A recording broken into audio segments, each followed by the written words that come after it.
2026 தமிழ்நாடு சட்டமன்ற தேர்தலில் இவிஎம் அப்படிங்கிற போலி எந்திரத்தை வச்சு நடிகர் விஜயை வெற்றி பெற வச்சிருக்காங்க இந்த யூத பிராமணர்கள். ஆனால் தமிழர்களுடைய தாகம் தமிழ்நாட்டை ஒரு தமிழன் தான் ஆள வேண்டும் அப்படிங்கிறது தான்.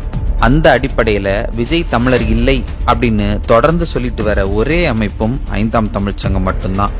நம்ம எவ்வளோதான் சொன்னாலும் சில போலிகள் விஜயை தமிழன் அப்படின்னு சொல்லி நிறுவிட்டு வராங்க தமிழ்நாட்டில். ஆனால் இன்னைக்கு ஆந்திராவில் விஜய் எங்கள் இனத்தை சார்ந்தவர் அப்படிங்கிற ஒரு விடயம்தான் சமூக வலைதளம் முழுவதும் பேசும் பொருளாக மாறியிருக்கு. அதாவது விஜயோடைய அப்பா மற்றும் தாத்தா ஆந்திரா மாநிலம் சித்தூர் மாவட்டத்தைச் சேர்ந்த படிகா சாதியைச் சேர்ந்தவர்கள் என்றும் அவரின் தாயார் பிராமண சாதியை சேர்ந்தவர் என்றும் பேசி வருகின்றனர். ఒకటేమో విజయ్ దళితుడని మాదిగ కులమని ఒక ఎక్స్ట్రీమ్ కనబడి మాదిగ సంఘాలు మా మాదిగ నాయకుడు లేకపోతే దళిత ముఖ్యమంత్రి ఇలాగా పెట్టుకుంటున్నారు.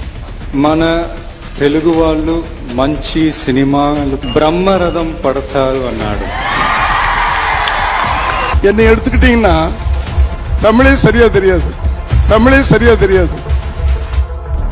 உண்மையே சொல்றேன். எங்க அப்பா அம்மா 2 பேருமே லைட் மியூசிக் சிங்கர்ஸா வந்தாங்க. ஹைதராபாத்ல இருந்து கிளம்பி அவருடைய தாய்மொழி தமிழ் அல்ல, தெலுங்கு தான்.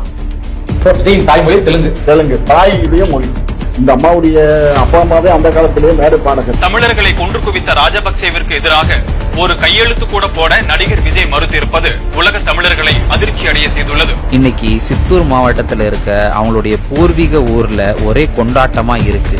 அவர் படிகா சாதி அப்படிங்கிறது தான் இன்னைக்கு அங்க இருக்கக்கூடிய மக்களுடைய பேசும் பொருள்.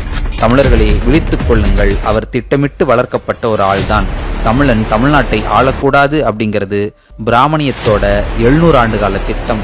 தமிழ்நாட்டில் பல தெலுங்கர்கள் பொய் ஜாதி சான்றிதழ் வாங்கிட்டு தமிழர் அப்படிங்கிற போர்வையில் சுத்திக்கிட்டு இருக்காங்கன்றதை உணருங்க. காரணம், மாற்றம் நம்மை ஆண்டு கொண்டிருக்கின்றனர். மீண்டும் சொல்கிறோம், விஜய் தமிழர் அல்ல, தமிழர் அல்ல, தமிழர் அல்ல.